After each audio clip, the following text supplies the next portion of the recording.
What I see going forward is we crash up.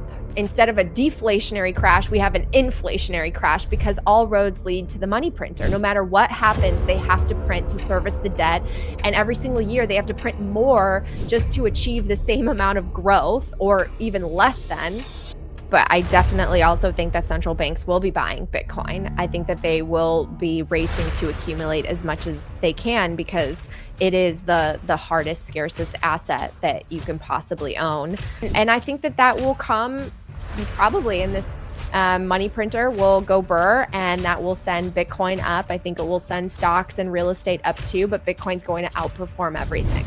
Very, very slowly. And I think that nation states will eventually realize how strategic it is to be a leader in accumulating Bitcoin and also mining it. I think Max Kaiser always talks about how there's going to be hash wars instead of currency wars. And so I just don't see any way out except for people to.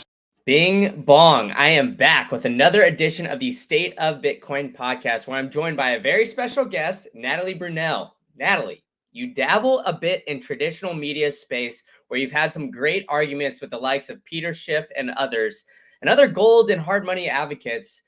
But it seems like the gold bugs and the Bitcoiners are kind of missing in some aspect, some way, shape, or form. Do you think it's the potential that they don't necessarily believe that we're in a debt spiral and there's not a way out before or outside of, maybe gold or Bitcoin or something like that, and that they're just completely stuck in the fiat minded system? Or do you think it's something else that they're missing? Hi, well, first of all, thank you so much for having me. I don't know why some gold bugs resist Bitcoin. I think sometimes new technologies can be a little bit intimidating, and we tend to wonder if they've actually got legs, and that certainly happened when the internet was first starting to come out. But gold bugs believe in so many of the same principles that Bitcoiners do. The free market, they want hard, sound money, they want something that can't be easily manipulated, and they want to get the power out of the central bank. So we have a lot in common, and I think that more and more gold bugs will start to become Bitcoiners, but we've got a ways to go. Yeah, I definitely agree with that. And so, I mentioned previously that you, dabble a little bit in the traditional media space. You have a lot of great, clips from your times on Fox and other business and media outlets. Where do you think that has kind of transitioned? Do you think that they're starting to come around in the Bitcoin space, or do you think that there's still a bit of a disconnect there in the media outlets as well? It's a little bit of both. I mean, there are definitely reporters, anchors, and producers that are starting to go down the rabbit hole and really understand the space, and they are becoming much more responsible when it comes to covering Bitcoin. And then we still have a lot who have no clue about Bitcoin, and they are amplifying the misconceptions and the misinformation and the FUD out there. So it's definitely a mix. It's funny because I came from that world. I mean, I know how the sausage is made, and unfortunately, when you're a reporter, especially at a major network where you're covering all sorts of different stories, you're not able to become an expert in really anything. And sometimes you have to put these stories together very, very quickly. You don't have the time to do the proper background and get the context that you need. And Bitcoin takes a while to understand. So you kind of come at it very quickly, and it doesn't offer you the opportunity to really learn and understand it so that you can report maybe some of the other angles that aren't out there as much. And I think that'll change slowly but surely. We're going to have more and more Bitcoiners in every industry, and that includes news, because everyone benefits from adopting Bitcoin. And I'm eager to see that, because I also think that when you learn about Bitcoin, you start to understand and peel back the layers on just how corrosive and damaging and destructive the fiat system has been in all sorts of industries. And that does include journalism. The incentives are just so broken, and the economic structure and models of journalism have changed so much because of the internet. And so I would be excited to see journalism return to its very noble roots of actually holding the powerful accountable and being a watchdog, as opposed to sort of being an arm of the government, which it feels like a lot of outlets have become sort of, married to the state, and they defend whatever the state says. And that's not journalism, in my opinion. Yeah, I mean, I definitely think a lot of people go to, things like your podcast and other podcasts and kind of more of the grassroots journalism. Now, the traditional media outlets still seem like they have a lot of power when they're covering a lot of things, right? I mean, it's still great to go out, you reach a different kind of audience. Now, why do you think that I guess the traditional media outlets have kind of, I guess, gone against Bitcoin for so long? Do you just think it's because the governments are, almost influencing in a sense, or is it just a lack of knowledge? Where is the gap really, I guess, like lying here? I just really think it's a lack of education. When I was a reporter, even though I had done really well in school and I had, accelerated in my studies, I never learned how the financial system worked, and I had very little financial literacy. And so I think a lot of my former colleagues and just people who are working in that industry, along with so many others, they just don't understand how the financial system works. So they're covering and reporting and opining on the symptoms of the problem, but they're not properly identifying what the real problem is. And Bitcoiners have identified the problem as inflation and as this monopoly over money that the state has, so it can manipulate it. It can manipulate the cost of borrowing and the cost of capital and inflate the monetary supply and debase all of our savings. And when you learn that, then you sort of look at all of your stories from a different vantage point. And I think you can be more responsible covering every single topic. And people just haven't gotten there yet. I think there's just a lack of understanding of what Bitcoin really is, and behind it, really how the financial system works, what money is, and how money is created and issued. Yeah, I mean, I hear you. And I think it's like great, like people like yourself. And we've even seen Michael Saylor kind of get some more appearances on the traditional media outlets. And speaking of Michael Saylor, we're recording this on September 13th. He recently just announced that him and MicroStrategy are buying yet again. So, obviously it seems like businesses are starting to emulate the MicroStrategy strategy where they're putting Bitcoin on their balance sheet. Do you think that that's the next wave here in Bitcoin, where we're starting to see, not only the ETFs and institutional kind of buy-in, but more on businesses putting it on their balance sheet as well? I do, because really the performance speaks for itself, and I love when Michael Saylor puts up those charts of just how well MicroStrategy has performed because of their Bitcoin strategy compared to things like the S&P 500 and even some of the biggest tech stocks that have appreciated over the last few years. I mean, it is a winning strategy. So I think a lot of CEOs are looking at it and figuring out how they can copy it. Of course, it does take time. You have to go through a lot of steps and a lot of approvals, and people really have to take the time within the company to do the research and figure out how to make the disclosures and all of that, because these massive publicly traded companies just operate very differently than, say, a small mom and pop business. So it's really exciting, and I think it's great that he's buying the top, he's buying at the bottom, he's going to be buying across the board and inspiring more people. And it's funny, his friend Eric Weiss tweeted right after he shared the most recent purchase, saying $1.1 billion doesn't buy you as much Bitcoin as it once did, and I'm sure it will buy you even less in the years to come. Yeah, 100%. And just as you kind of mentioned there, I have a nice like little graphic here. I mean, for those that are just listening and watching, I'm not able to put on the screen. But anyway, MicroStrategy started buying in August of 2020. At that time, their market cap was 1.2 billion, and 4 years later, here in July 2024, it got up to 38 billion, and that has gone from $124 a share to $1,800 a share. So obviously, seeing that massive amount of growth, it seems like a no-brainer. So why do you think like more companies aren't really, I guess, implementing this strategy? Is it because publicly traded companies, it's just so much red tape, or like what do you equate to companies not really just all following in line at this point? Because like you said, it seems like a no-brainer. I just think it takes time, and the wheels of large corporations and bureaucracy, they just move slowly. Like I said, I mean, you have to go through steps in order to make sure that everyone has done their due diligence. When you're talking about massive companies, there's a lot with regards to compliance and legal issues, and there are still some hurdles because fair accounting. I believe that doesn't go into effect until January of 2025. 2025. So when companies do put Bitcoin on the balance sheet at this moment, right now, you can only mark when they go down, when the price goes down, as opposed to mark to market when it goes up. And so it becomes sort of there's a downward pressure on your P&L and on your balance sheet when you can only market when you suffer losses. So I think that it's just going to take some time, and we are very early. I think sometimes we just expect everything to happen overnight, and it just doesn't. Nothing works that way, and it takes time for people to really understand Bitcoin. I mean, if you're watching this, you're probably a Bitcoiner, and when you think back on your journey and when you started, how skeptical and how nervous maybe you were when you first invested, like, is this really as good as it sounds? And it takes longer than 10, 20 hours to fully grasp Bitcoin, much less to be able to turn your company into one where Bitcoin is the reserve asset and you're allocating potentially billions of dollars to it. Yeah, no, I hear you 100%. And I think it's interesting too because Michael Saylor, obviously he's a billionaire and everything like that, but on the grand scale of things, he doesn't have as ton of influence on like the traditional media. Like if you ask, your normie friends out there, very few of them probably know about Michael Saylor, who he is, MicroStrategy, all those things.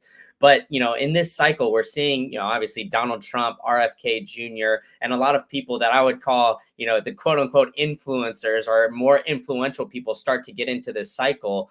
Now, how big do you think that is for adoption, that, people with larger influences, whether it's Michael Dell or some of these others, are now starting to, I guess, take that jump into the rabbit hole and really go down and learn about Bitcoin?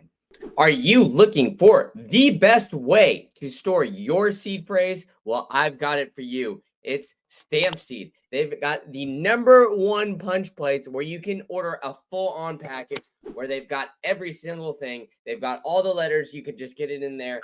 And they've got this sick hammer, which they've engineered to make it so easy for you to punch in that titanium steel plate and store your seed phrase in the most secure way possible. So go ahead and get your Bitcoin off of these exchanges and use promo code Green Candle for 15% off. They're helping power the show. They've got the Bitcoin logo. You can punch it into your seed phrase as well. If you could see it here, they've got a lot of cool stuff. And now I'm helping empower you to get your Bitcoin off an exchange utilizing Stampseed and storing your seed phrase in the most secure way possible. Now get to it. All right, back to the show. Well, it will be more influential if these major public figures and voices share the message with people outside of just the Bitcoin community, right? Because we do hear, we had the two presidential candidates come to the Bitcoin conference and give speeches about Bitcoin and talk about how they're going to support the United States protecting Bitcoin and even embracing it potentially as a strategic reserve asset. But let's say you turned on the debate. Do you see someone bringing up Bitcoin? Do you see it brought up by the moderators or either of the presidential candidates on a national stage? You don't. So I think that when we have people of influence and power start to talk about it to mainstream audiences, not just at Bitcoin conferences or to Bitcoin Twitter, that's when more and more people, especially newcomers, will start to pay attention to it. And I think that will happen. But right now, we are sort of sometimes in an echo chamber and in a silo where we get really excited and big public figures come out and they come to our events and they talk about Bitcoin, but they don't share that message across the board on their platforms. Why do you think that is? Do you think it's just because we're still still early, right? We're still a niche, smaller community, and it's not really a big talking point, or or do you think that it's maybe the public perception still around Bitcoin, where if you bring up Bitcoin as a strategic reserve asset, like they're talking about the economy, maybe that just goes over a lot of people's heads, so they just kind of brush it off to the side. Like, why do you think that they don't necessarily bring it up in that aspect? I think it's several factors. You've definitely touched on some of them. I think that They know that it's not something that everyone has embraced, and there are some opposing views that maybe they don't want to ignite or trigger. But honestly, I actually think that it's a sign that they're not true hardcore Bitcoiners, because I think once you get down to the depths of the rabbit hole and you develop this conviction that this is truly like the greatest invention, at least in our lifetimes, and it can set up the ability to reground our global economy on a foundation that is so strong, with a unit of account that can't be manipulated and can allow us to really interact in a more fair way economically and in an open, accessible way to everyone on the globe. I feel like you become like a Michael Saylor. You can't help but talk about it everywhere you go, and you want to share the message with as many people as possible. But for people who are busy with their lives and careers in different industries, if they're not talking about it, then I do sometimes question their level of conviction and understanding, because when you get to be as hardcore of a Bitcoiner as many of us are, you want to share the message with the world. You want to orange pill everyone because you think it's like honestly a duty, and it will help. It's like an obligation that you feel to help people understand, so that they can get on the life raft and start to protect themselves and increase their financial freedom and empowerment. Yeah, I hear you on that. So then with all that being said, like what have you seen in the development of RFK Jr., who's gone to these two events twice, or now this was his second year in a row that he went to the Bitcoin conference. It seems like there was a lot of jump, but you got to interview him and speak with him. So I'm curious your opinion of how he's developed in just his understanding in the Bitcoin space. So I really admire Robert F. Kennedy Jr. for doing the amount of homework that he has with Bitcoin, because if you sit down with him or if you listen to one of his speeches, you know that he really understands Bitcoin. And he, I think, is very genuine in his desire to protect and support this industry and this network. Um, I think, though, that Robert F. Kennedy Jr. he has a passion, and that passion is to help people with health, and to reduce the chronic health epidemic that has swept the nation. And because he's so passionate about that, he places his focus there, and that's okay, because I think that I actually believe that a lot of our health issues that he discusses and places a spotlight on are the result of broken money and our broken financial system and the incentives that it created. And so it's actually, I think that the two are attached. And if you fix the money, you can address some of these core issues. But I think it's great to see how passionate he is about making people healthy.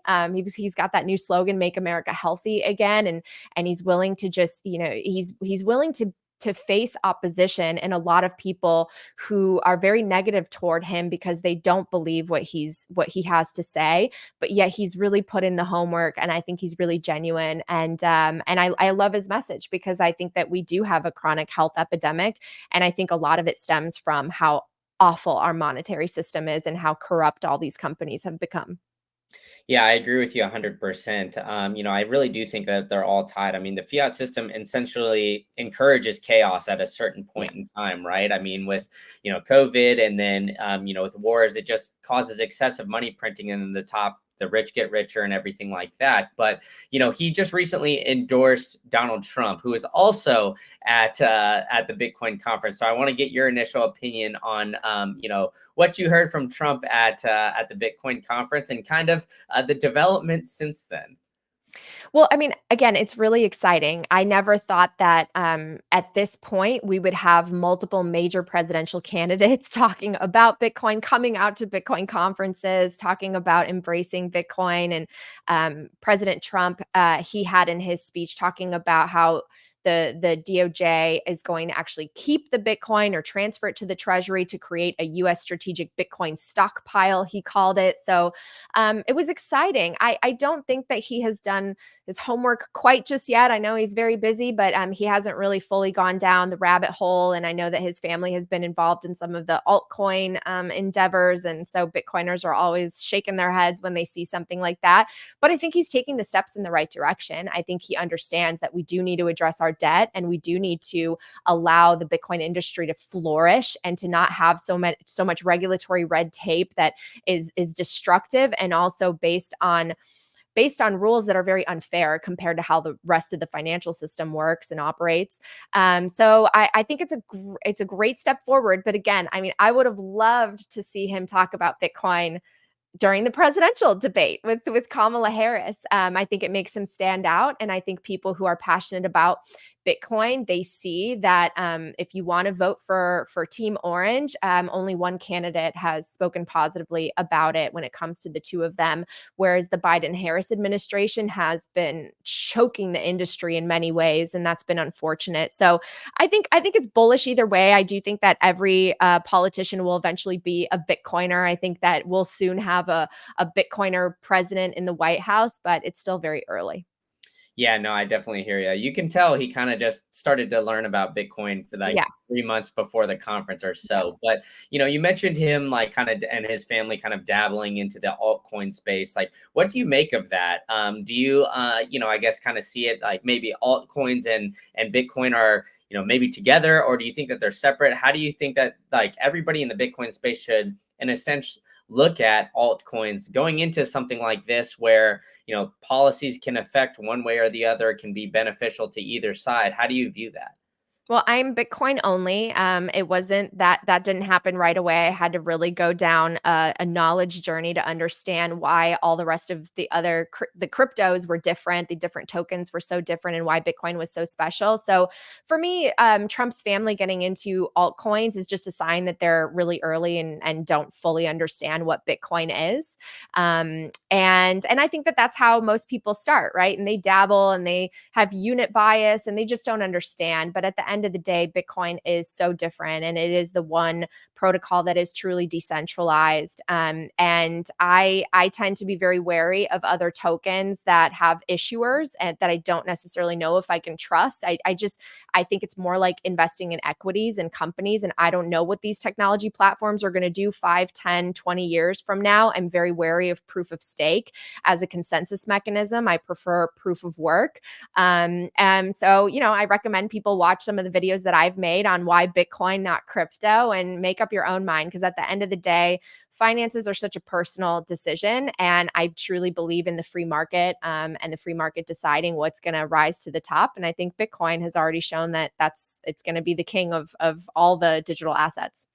Yeah, there you go. I like that answer. Yeah, I mean, I agree with you. I think all altcoins are going to zero against Bitcoin, and I think it's just a matter of time before we really get to all that place. But I want to dive into a little bit of the macro environment, kind of how you're viewing just the overall current, macro situation, because I kind of dabble into both sides of things, the Bitcoin space and the traditional finance. I talk to either sides of them, and it's interesting because if you ask the traditional financial people, they kind of think that Bitcoin and all this is whatever, but they think that the current macro situation, everything's fine. Where if you go on the Bitcoin side of things, everything's crashing and burning, and the world's going to end tomorrow. So, how would you view it? And yeah, I'll leave it pretty broad for you right there. Are you looking for the easiest way to get your Bitcoin off an exchange? Well, I've got it for you. It's Foundation Devices. They've got the #1 hardware wallet in the passport. They've even got a concierge service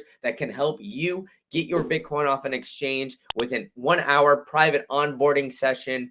And they've got a great app too, which will give you extremely, extremely, extremely private features on that app so you can use Bitcoin in the most secure way possible. So I've been working hard trying to get sponsors to help you get your Bitcoin off an exchange, and I found it with Foundation, and you can store your seed phrase with a stamp seed punch plate as well. So pair all those together, use promo code GREENCANDLE at foundation.xyz, and you'll get $10 off your entire order. All right, that's enough for me. Back to the show. Yeah, I mean, we're living in interesting times. This debt is so clearly unsustainable. We're paying so much just in interest expenses. The fiscal dominance train is roaring, and yet we have a lot of people struggling. We have decelerating factors in the economy globally. We're having an uptick in unemployment. We're seeing some areas where real estate is on the decline, but at the same time, we still have like really strong stock performances, all-time highs in certain equities. It's just wild. And I just had Mark Moss on my show, and he, I think, articulated it really beautifully. I might start using this.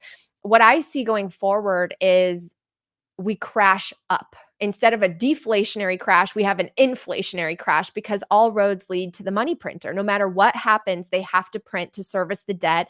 And every single year, they have to print more just to achieve the same amount of growth or even less than. And so I just don't see any way out, except for people to try to accumulate hard, scarce assets. Bitcoin being the best one, the one that no one can ever seize from you, confiscate, manipulate, censor. So I think it's our best chance for this system that is debt based, and ultimately, because of the math, is really unsustainable and will continue to put a lot of pressure on the working class. So I think we're going to crash upwards. I think the price of homes is still going to continue to be out of reach for the average person, the average worker, the average young person. Retirement costs so much today. Elder care, child care. These are things that really just make it so difficult for the working class to feel like they can just catch up or tread water. And I think they all need hope, and Bitcoin is hope. So I think that it's imperative that people learn about Bitcoin because it's the only escape out of that system, which again is just based on debt and will continue to print and debase everyone's savings. Yeah, I hear you. It's basically like a melt up at this point. Like all asset prices are Yeah. just going to go through the moon. And so, with that, do you think then, I've been kind of pondering this lately too, where, you know, I think the biggest driver for Bitcoin, as far as like orange pilling and getting people in, is at least in the United States, is number go up, right? I mean, when they hear Bitcoin hit that 100K, do you think it's almost like would maybe be a negative if we hit 100K Bitcoin here because it's just a sign of the inflationary times just going through the roof? So sure, like the Bitcoiners are all fine, but everybody else is kind of hurting. So yeah, I mean, I don't know. How do you view like the price action, the number go up, and all that aspect of everything? Well, it's just a reflection again of our need to print money and of the dollar becoming less and less valuable. Yes. So I am worried about people. I want them all to embrace Bitcoin and to make sure that they plan for their futures and try to acquire assets because the dollar will continue to lose value. So you need assets. And I do think that Bitcoin hitting 100K is it's both exciting and also it means that they've continued to devalue our currency, but that's inevitable. So knowing that that is pretty much a certainty, they're not going to all of a sudden decide to move into austerity measures and allow a deflationary crash to happen where we have a great depression 2.0. I think that you just need to figure out ways to protect yourself, to protect your money and protect your savings. And Bitcoin is, in my opinion, the best savings technology that we have, especially for young people who want to catch up, who feel like they've been so left behind, as opposed to maybe previous generations who might have accumulated some assets, might have like a nice house or a retirement portfolio that's done well. It's really imperative and critical for young people to embrace Bitcoin. But yeah, money printer will go burr and that will send Bitcoin up. I think it will send stocks and real estate up too, but Bitcoin's going to outperform everything. Yeah, I agree with you 100% on Bitcoin just outperforming and everything like that. But do you think essentially at this point, like with the money printer, it's essentially kicking the can down the road. Do you think that, I mean, obviously it's not sustainable, but there's the Parker Lewis to gradually then suddenly theory and everything like that. Like, where do you think we are in kind of this like life cycle of everything? I just think that things take a really long time to play out.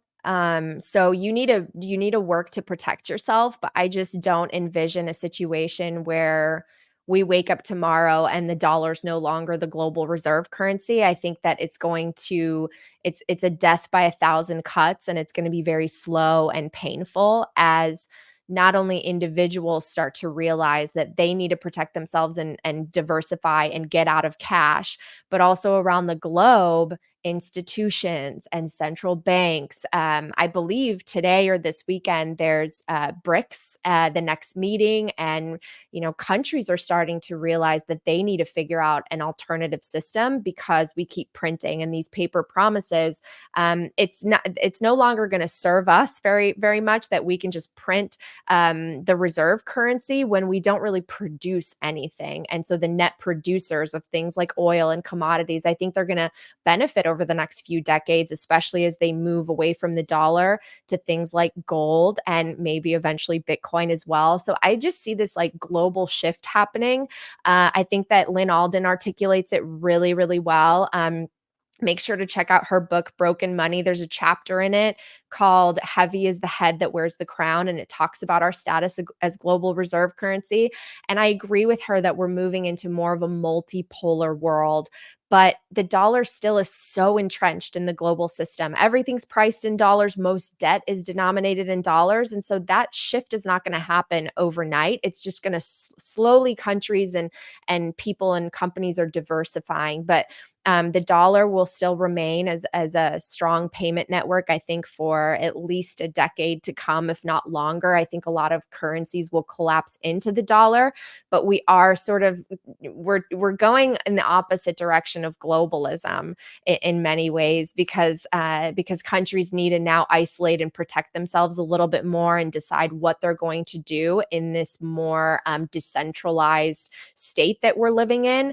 And Bitcoin is beautiful because it actually unifies us once again on a unit that is universal that we can all trust. And we're not there yet. And all the central banks around the world don't get that yet, or they're opposed to it. But it is actually amazing that Bitcoin could bring us together where we don't have to trade a million different currencies. We can be on one standard unit that cannot be manipulated, that is scarce and will hold our purchasing power and our value. And we can interact with one another in a much more fair, equitable way.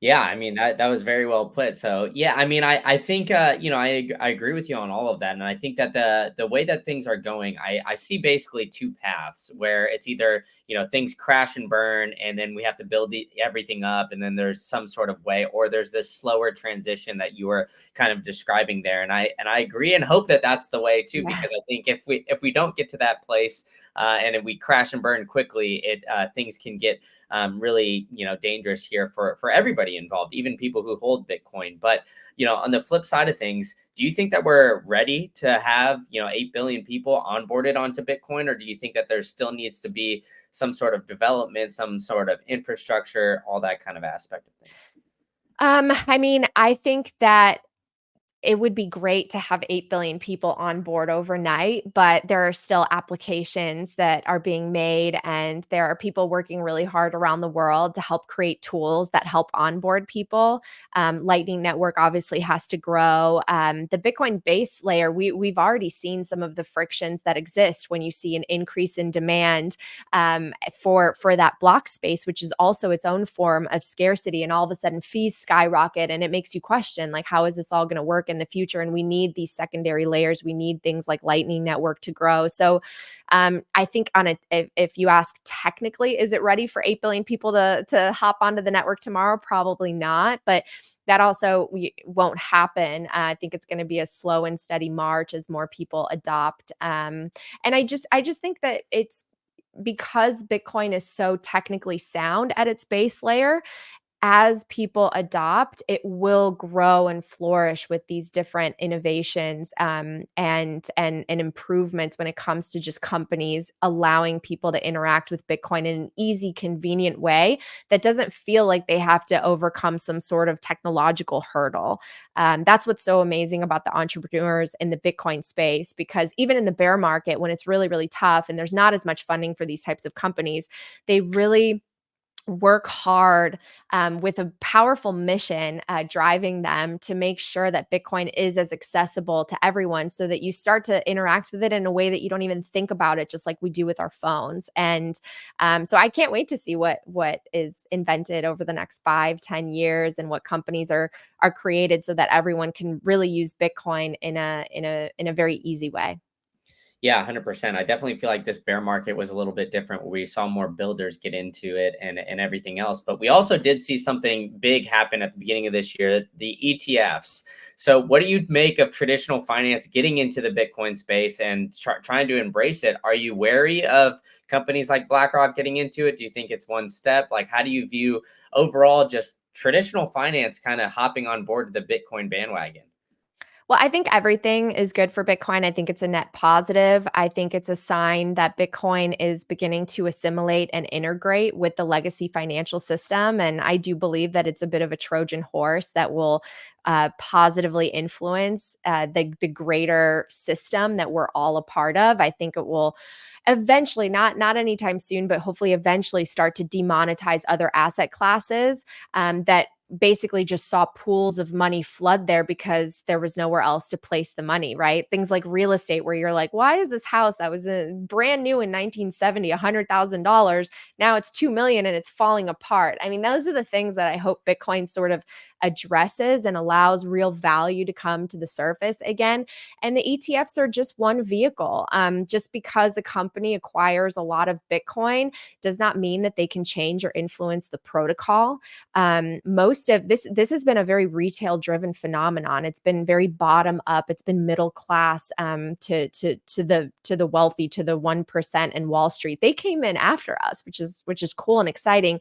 But now they're creating a vehicle and an instrument that will allow things like pension funds and money managers, financial institutions to start to get into Bitcoin. And it's a foot in the door. I think that the ETFs will be the first step for a lot of people before they actually they buy spot Bitcoin and take self custody. I think it's just like a more approachable, familiar vehicle.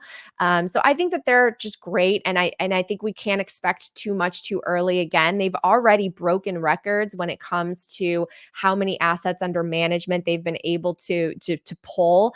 But it's still early, and a lot of these companies, it takes time for them to talk to everyone that's involved in decision making and to change their charters and decide to allocate to this very new asset class. So the institutional wave has started, but it hasn't fully come in with all the power and might that I think it will. Yeah, and then I agree with you too with that as well. But what do you make of the comparison to the gold ETFs? Well, I believe it's exceeded. I mean, in terms of the growth and how quickly they've been able to achieve just record-breaking inflows. I think that they've exceeded what happened with the gold ETFs. And I do wonder in the future, I don't think that we'll necessarily have 11 different Bitcoin ETFs. I think that liquidity is kind of like a race, which one was going to be the biggest, and then that one will be sort of the big ETF. Maybe there will be two. So it is a little bit of a race. I think that's what's going to change. But I think that people are, again, gold is wonderful and it has served as an amazing form of hard money for a very long time. But the reason that we got to our fiat system, which is so flawed and corrupted at its core, is because gold was defective as a monetary technology. It was too cumbersome to transport it over long distances. It's not easy to verify and move and have final settlement that is very fast. So we papered over it. And then paper can be very easily manipulated, especially when you move paper to digital electronic ledgers. And then you could just literally, add digits like the central bank does to these massive banks. And all of a sudden you have so many more trillions of dollars of money supply in the economy. So I think that's what Bitcoin fixes. Bitcoin is a better version. It improves on the properties of gold that gold has, and that's why it's the best hard money that has ever existed. And I think gold bugs will start to realize that and want a piece of Bitcoin. I think so as well. But it's been interesting kind of just like looking at the comparisons and the parallels, to me at least, to the gold ETFs, to the Bitcoin ETFs. I mean, we've seen net outflows for the past 3-ish years of the gold ETFs, but we've seen the gold price nearly double in the past 5. And that's a big part because the central banks have been buying up gold, and they've been doing it for quite some time now. Do you see a world where you think that, central banks might start to buy up Bitcoin to kind of, what other stage we're at, whether it's the US dollar is just hyperinflating away or something like that? Or do you think that, in a sense, the central banks are always going to want to have some sort of power, and, the buying of Bitcoin is going to be a very slow and down the road process? Are you looking for a way to live on a Bitcoin standard? Have you been trying to do it? You just can't figure it out? Well, I've got it for you. It's at BitRefill. You could go to bitrefill.com/invite/green candle to sign up, where you can use Bitcoin to buy gift cards on Airbnb, Uber. You could buy plane tickets with Bitcoin. So you can travel the world, see everything going on. You can even buy eSIMs when you're there to help contact your friends and family. So go ahead and join the revolution, live on a Bitcoin standard so you don't have to wait for the banks after you sell your Bitcoin, transfer the fiat to your bank, and then go through all the rigmarole, all the fiat trash that you've tried to get through and avoid. Avoid all that. Use Bitrefill and sign up here today, and I'll give you $5 towards everything that you are buying with Bitrefill. All right, enough from me. Join the revolution on the Bitcoin standard, and back to the show. Well, I definitely think it will be slow, but I definitely also think that central banks will be buying Bitcoin. I think that they will be racing to accumulate as much as they can because it is the hardest, scarcest asset that you can possibly own. And I think that that will come probably in this decade. I am bullish on that because Bitcoin is so special and it's moving so rapidly to this next institutional level, and I think it's reaching the political sphere in terms of how powerful this has become. So I do see it happening, but again, all of this happens very, very slowly, and I think that nation states will eventually realize how strategic it is to be a leader in accumulating Bitcoin, also mining it. I think Max Kaiser always talks about how there's going to be hash wars instead of currency wars, and hopefully those types of wars will be more peaceful overall, because I think I agree with all the people that have talked so much in the space about how fiat encourages violence and encourages these kinetic conflicts, where you exert your power over someone else and you want to confiscate their property, and you're almost, it's almost easier to become a bully as a nation when you can print money and you don't have to tax the citizens in order to finance these wars and these imperial goals or plans. And I would like that to change. I would like for all of us to be more cooperative and peaceful, because the majority of people, if you ask them, do you want to be financing these wars with people that you know nothing about and you have nothing to do with? I would argue that most people say no, I don't want that. I'd like for us to get along and be incentivized to resolve our conflicts diplomatically. And I think that fixing our money will actually contribute positively to that as well, in the geopolitical conflicts that exist. 100%. And you brought up Max Kaiser, so I've got to ask you about El Salvador. How Yeah. you've seen and viewed this rise since they've made Bitcoin legal tender, and Nayib Bukele just coming in there, and it's seemingly flipping El Salvador on its head, and for the better. So how are you viewing this development, and do you equate it to a big part to them making Bitcoin legal tender, or how do you view all that? Yeah, I mean, I think it was a revolutionary, very progressive move on President Bukele's part. I had the chance to sit down with him and speak with him 2 years ago, and I was very impressed. I was very impressed by his knowledge of Bitcoin, that he had really sat down and done the homework. He was a student of everyone from Saifedean, who wrote the Bitcoin Standard, to Ray Dalio and the Austrian economist. So I found him to be very intelligent, and talking to him a little bit about his background, how he came up. He was a business owner before he ran for office, and learning a little bit about his family. His intentions seem to be very pure. Now, having said that, I have a just a inherent distrust of politicians in general, because we've seen so many that go into office with great intentions, and then all of a sudden, a couple of years later, you realize that they're just as corrupt as anyone else. But I do think that the fact that he's embracing a form of money that will empower his population, that he can never rule over, manipulate, change, inflate, I think that's powerful in and of itself. And he knows the opportunity that exists, the asymmetric opportunity, if a country like El Salvador, which has been among the poorest in the world, if it embraces Bitcoin early, what that could do for future generations. And I think he has that very real hope and mission. And I think that more leaders will follow suit. It's been cool to follow him. He's a millennial. We have young leadership, which I wish we had in this country, where young leaders that are passionate about Bitcoin are in those positions. But at the same time, I don't live in El Salvador, so I'm not as familiar with all the day-to-day issues. I just hope that people are taking the time to understand Bitcoin, because when it first became legal tender, people got Chivo wallets and they had some Bitcoin deposited, and most people just transferred it over to fiat. But being on the ground there, I have seen very, very positive developments. A lot of people saying that before they wanted to leave El Salvador because they saw no hope in the future. And now that's changed. They see themselves becoming entrepreneurs. Bitcoin's allowing them the ability to save. It's bringing a lot of activity and tourism and production to El Salvador. So that's really exciting. And I hope that continues. Yeah, and it seems like it's on pace to continue. But I mean, we had Vivek; he was kind of close. I don't know how much of a chance he really had in the presidential race, but he was one that was, I guess, closer to the millennial age. But outside of him, I don't. I agree with you. We get all these people who, almost are on their deathbed, unfortunately, running for office here. But what do you make of potential developments in other countries? Do you anticipate that as another driver? Right, we're getting institutional adoption, kind of from business aspects and everything like that, whether it's pension funds, but also we're getting Javier Milei, potential president in Suriname coming up, that are all kind of interested in Bitcoin. Do you think that's another step that will really see drive forward in the next, I don't know, 3 to 4 years or so?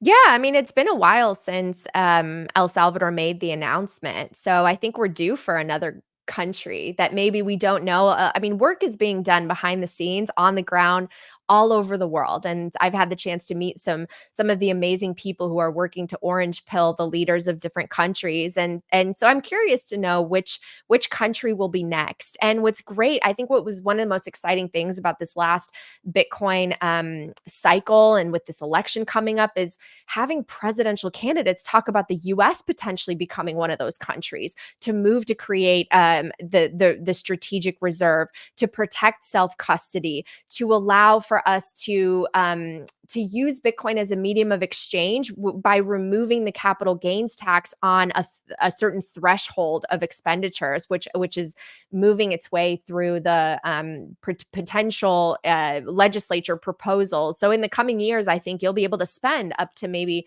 I don't know how many tens of thousands of Bitcoin before you're actually taxed on it, which would be really cool. It would incentivize using it as a medium of exchange. So I think we're moving in the right direction. And who knows, it might be a G7 country that announces next, or it could be another small developing nation. But that's what's so exciting, because it's all part of game theory. Yeah, and I think game theory is really playing out. But what are the biggest, I guess, hurdles do you think that of switching from the United States? Because I think we're really much in a hodl mentality here. What do you think's the biggest, I guess, hurdle for just the average American to go into spending, or the average Bitcoiner to go into his spending mode, opposed to just the hodl mentality? I just think it's all about convenience and incentive. So if the applications are really easy to use and you go places and the merchants are accepting Bitcoin, then you're more likely to spend it. You're also more likely to spend it if, say, you get rewards. That's why I've loved working with companies like Fold, and I use Speed Wallet for Lightning, and they incentivize you because you get rewards if you use them. In the same way that in the fiat world, a lot of people use credit cards because they're going to get reward miles, not realizing that there's like a 40% inflation rate year over year on those. So I think, again, as we see more applications and more companies and more merchants accepting Bitcoin and all of that, people will just inherently, just naturally go to their phone and take out their Bitcoin to spend it. But that'll take a little bit of time as well. We are very early. A lot of people do have that saving hodl mentality, which I do as well. I mean, I'm trying to accumulate as much Bitcoin as possible, but at the same time, it's so fun when you go somewhere, especially when you travel and you meet another Bitcoiner and they're operating some sort of a business and you have the chance to support that business through Bitcoin, and you get to take out your wallet and make that transaction. And every time you do, I think there's something so special about it. It's simple. The fact that, I mean, I literally just exchanged this digital token from where I am to that other person with no intermediary. No one had to offer me permission to do it, and it settles instantly. I mean, how exciting is that? And every time I use Bitcoin, I think about that and how cool it is.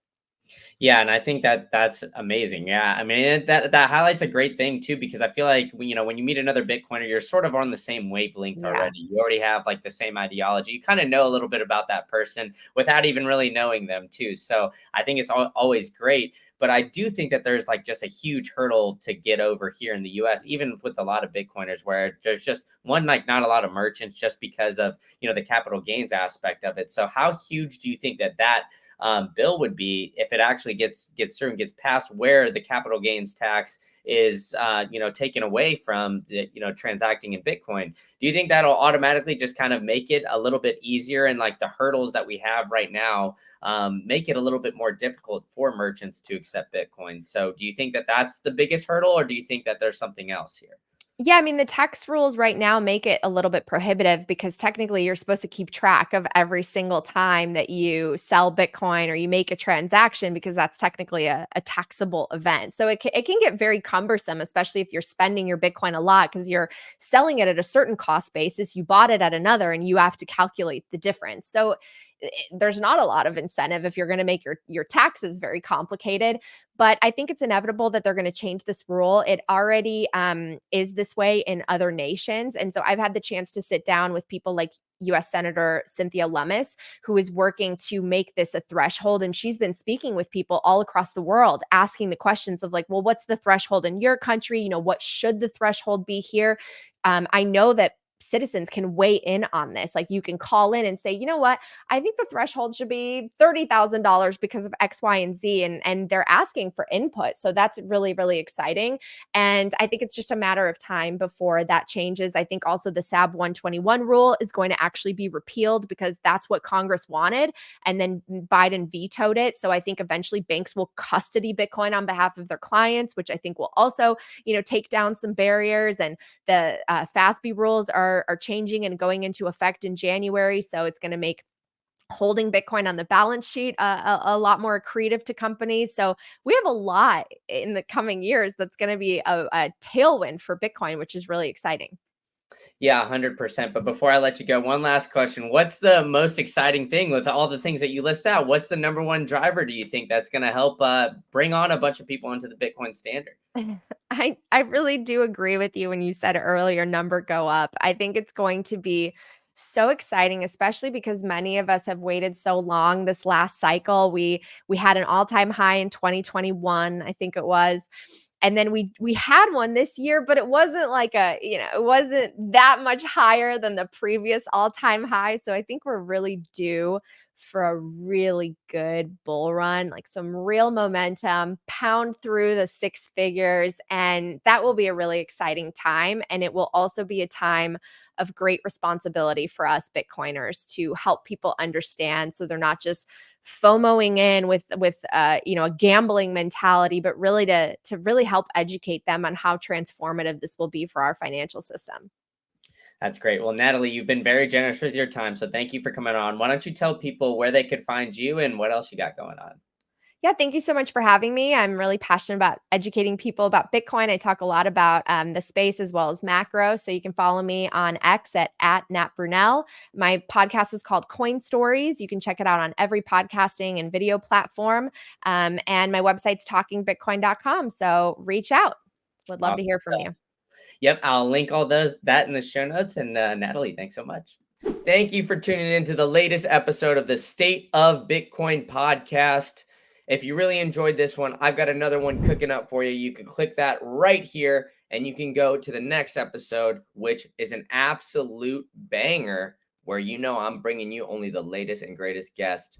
Or if you're looking for more macro related content, you could check out my other channel, Macro Insights Pod. I got it linked for you right here. So where I'm bringing you more about stocks, real estate, traditional finance stuff. So go ahead and check that out. And if you enjoyed this podcast, go ahead and hit that like, hit that subscribe button, and tell a friend to tell a friend. All right, enough from me. I'll see you at the next one.